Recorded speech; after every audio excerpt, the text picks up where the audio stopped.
Grabe ang kilig ni Miss Sasha Padilla dahil nakasama rin nila ito sa The Alibay at very close kay Kimi. Ninang din daw ang tawag. Present sa Paris. Sino-sino pa kaya ang dumalo? Grabe. Bakit kaya napakaano ngayon? Viral ng Paris wedding daw na yan. Kasi nakaraan pa pinag-uusapan yan eh. May naganap daw talaga sa Paris eh. Tapos syempre, ang lakas ng kutob ng mga fans ay kasal ng Kim Pao, etc., etc., etc., mga ganyan. And ngayon, ayan, ang balita naman ni Kikay, ninang daw ang tawag ni Kim kay Miss Sasha. Grabe naman itong pasabog nitong si Kikay. So, totoo kaya ito? Kasi nakasama rin po talaga si Miss Sasha Padilla sa naging series ng Kim Pao na The Alibay. So basahin nga natin nakalagay po dito sa pictures. So nakalagay dito sa center, si Miss Sasha, fave talaga ang Kim Pao. About Paris wedding, nadulas din siya. Ninang daw, ayan, abangers sa church wedding. Mukhang masaya to Naging Ninang Sasha na ang tawag sa akin ni Kim and Pao. Happy ako sa Paris kinasal para masekreto at private. Ito at stay in love. So, ayan. Para sekreto at private, pero binuko. Ano ito? Parang medyo conflict, no? So, medyo duda ako kasi parang meron namang conflict dito sa kinasal pa, sa Paris kinasal para sekreto, tapos binunyag. Anyway, ayan, kung ninang ang tawag sa kanya, sumukhang balak po kunin si Miss Sasha Padilla ng Kim Pao, di ba?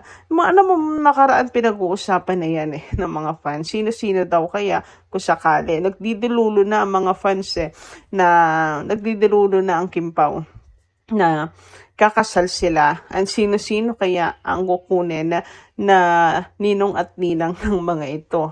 Samantala, dumako naman tayo dito. Kung matatandaan po ninyo, ito pong naging kumbaga ay promo ng Kim Pao during My Love Will Make You Disappear na kung saan ay napag-usapan nga ang tungkol sa settling down ng dalawa. Yung, do you see yourself settling down in the near future? Yan ang tanong ni Kim Chu and sumagot si Paula Avelino. Alam kong tandang-tanda nyo yan, pero si Lionheart TV, ayan po, ay nirepost po yan ngayong January lang. Hindi ko alam kung bakit nirepost po ito. Ayan, na para bang talagang pinapaingay ang pangalan ng Kim Pao. Maybe may project talaga sila Kim and Paolo. Pero ayan, basta, mainit tuloy pinag-usapan ngayon sa social media to, na kung saan ay pinapalayo po kay Paula Avelino ng ilang netizens dahil nga napaka red flag daw ni Paula Avelino. Ang sagot kasi dito ni Pao, siguro pag nakakapag-computer na ako ng 16 hours a day. Siyempre, yung ibang netizens na hindi naman talaga kilala si Paula at si Kim Chu, na-intriga dito sa naging sagot ni Pao. Kasi grabe naman nga daw yung sa 16 hours a day. Apaka-red flag. May nag-comment nga doon na red flag waving. Tapos, meron pa nga pong sabi ay, nako Kim Chu, ngayon pa lang, tumakbo ka na palayo. Kasi napaka-red flag nga daw nitong si Paula Avelino. And ang sagot naman dito ni Kim Chu, alam nyo naman ngayon, sagot ni Kimi, is dapat pala ang mapangasawa nito ay may-ari ng computeran. Sagot naman ni Pao, magluto ka na lang. Kain ka na. Thank you. Kain ka na. Wait lang, mamamatay ako. Ganyan talaga yung mga linyahan po no? Nung mga literal na gamer. Tapos syempre may jowa na pilit na pinapakain, ganyan. Nakakainis din naman kasi minsan, di ba? Minsan nagigimit siya din talaga yan ng away. Pero meron po ditong nagtanggol, syempre po, kay Paolo Avellino. Sabi dito, huwag seryosohin ang sagot kasi busy siya sa business niya at pagka-artista plus endorsement pa. Time pa nila ni Kim. Kung 16 hours, hindi mo na makikita si Paolo sa TV, sa endorsement at sa pag-aasikaso sa negosyo.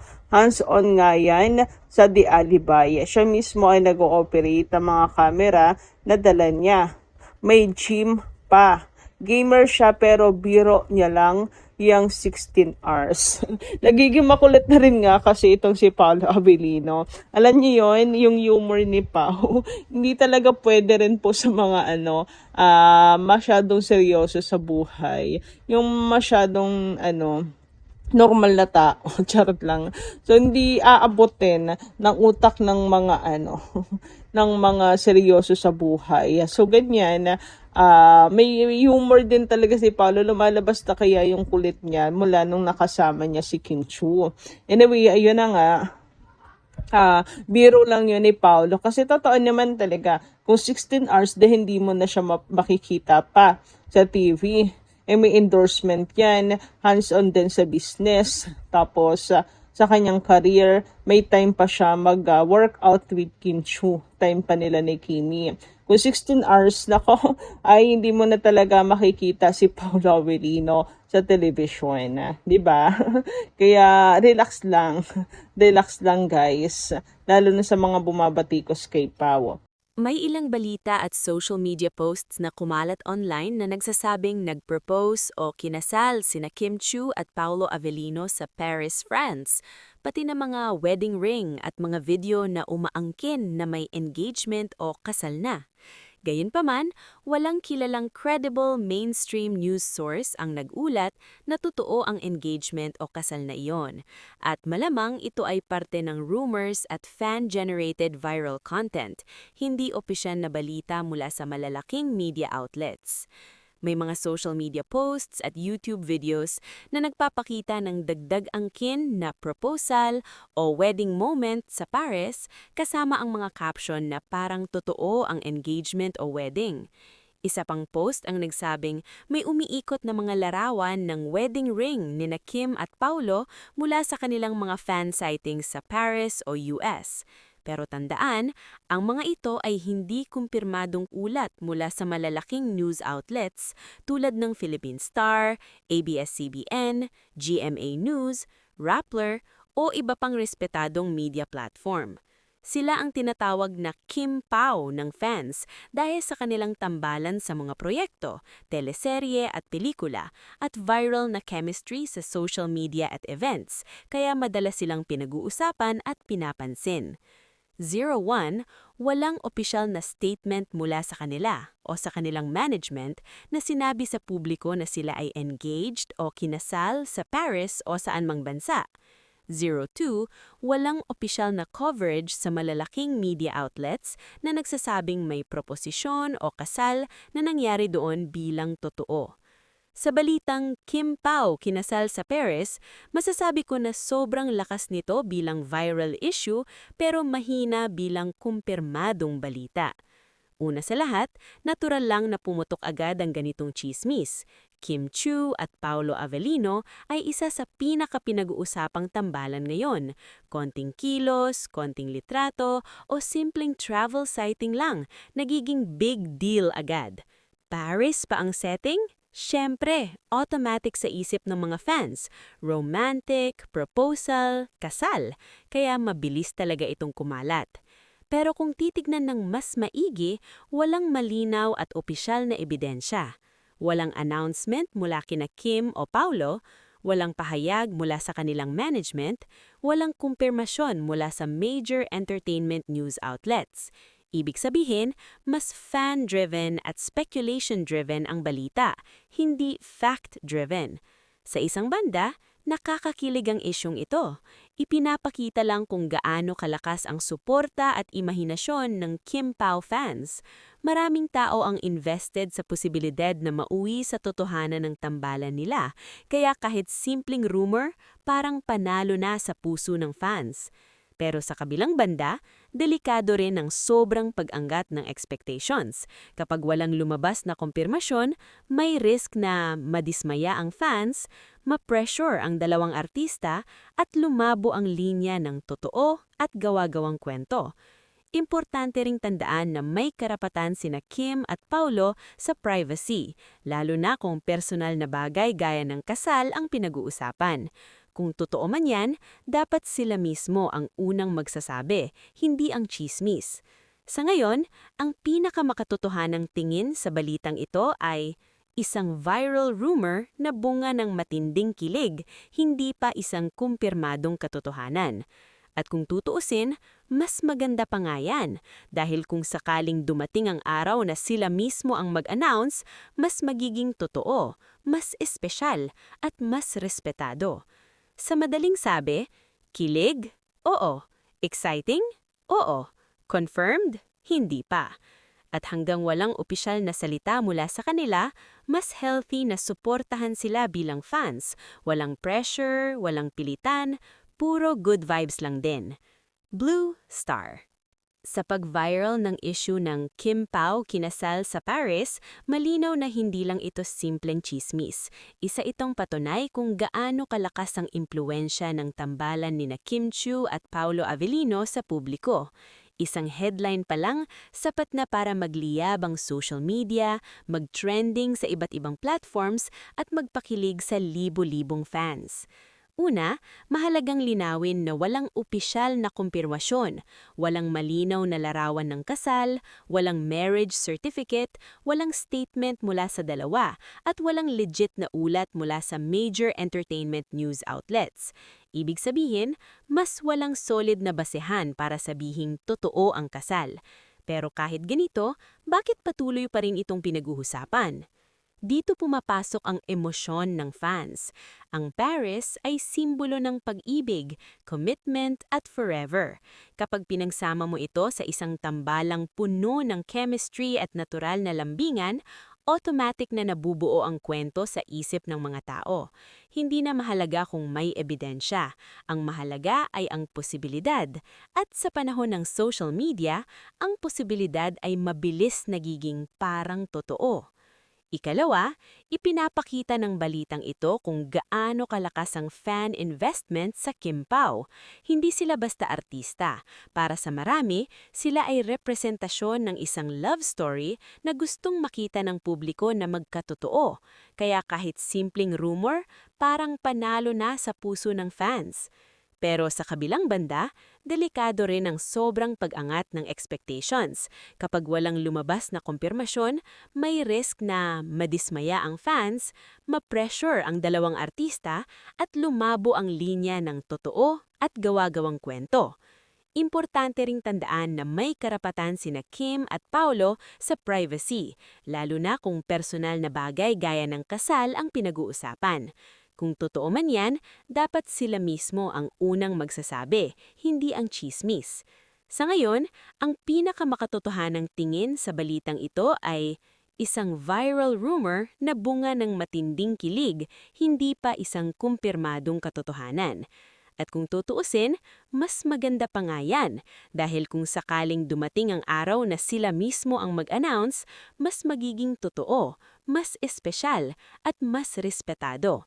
Sa madaling sabi, kilig? Oo. Exciting?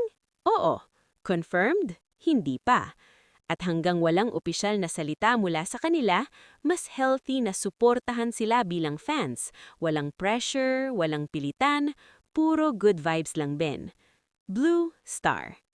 May mga marami pang anggulo na pwedeng idagdag sa balitang Kim Pao kinasal sa Paris at mahalagang makita ito hindi lang bilang chismis, kundi bilang salamin ng kultura ng fans at social media ngayon. Una, kapansin-pansin kung paano nagiging totoo ang isang balita dahil lang sa dami ng naniniwala. Sa panahon ngayon, sapat na ang isang edited video, malabong litrato o malikhain na caption para magmukhang lehitimo ang isang pangyayari. Idagdag pa ang excitement ng fans, mabilis na nawawala ang linya sa pagitan ng haka-haka at katotohanan. Dito makikita kung gaano kahalaga ang media literacy. Hindi lahat ng viral ay factual. Ikalawa, may epekto rin ito sa imahe ni na Kim at Paulo bilang mga artista. Habang nakakabuti ang ingay dahil nananatili silang relevant at pinag-uusapan, may kaakibat din itong responsibilidad, lalo na kung personal na aspeto ng buhay ang nadadamay. Ang kasal ay hindi simpleng milestone. Ito ay sakradong desisyon. Kaya kung walang kumpirmasyon, dapat manatili sa tamang hangganan ang diskusyon. Ikatlo, ang ganitong klasing balita ay nagpapakita ng desperasyon ng ilan para sa real-life fairy tale. Hindi ito desama, pero minsan nakakalimutan ng fans na ang relasyon ng mga artista, kung meron man, ay dumadaan din sa proseso, tahimik at hindi laging pang showbiz. Ang sobrang pag-romanticize ay pwedeng magdulot ng pressure na hindi nakikita ng publiko.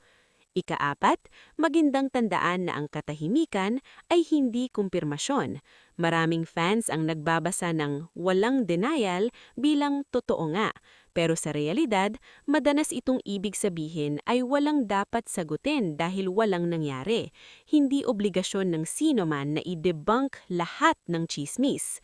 Ikalima, kung iisipin, ang pag-usbong ng ganitong issue ay patunayan rin na malakas ang branding ni na Kim Pao, hindi lang bilang tambalan sa proyekto, kundi bilang ideya ng pag-ibig na gustong yakapin ng masa. Ibig sabihin, epektibo ang kanilang chemistry, timing at appeal sa emosyon ng publiko. Sa huli, ang pinakamahalagang maidagdag ay ito, ang respeto. Respeto sa katotohanan, respeto sa personal na buhay ng mga artista, at respeto sa sarili bilang fans na hindi kailangang paniwalaan ng lahat para lang makaramdam ng kilig. Darating ang tamang balita kung meron man, at kung wala, hindi rin nababawasan ng halaga ni na Kim Pao bilang individual at artista. Sa ngayon, ang balitang ito ay mananatiling viral talk, hindi breaking news. At minsan, okay lang iyon, basta alam natin kung saan magtatapos ang kilig at magsisimula ang realidad.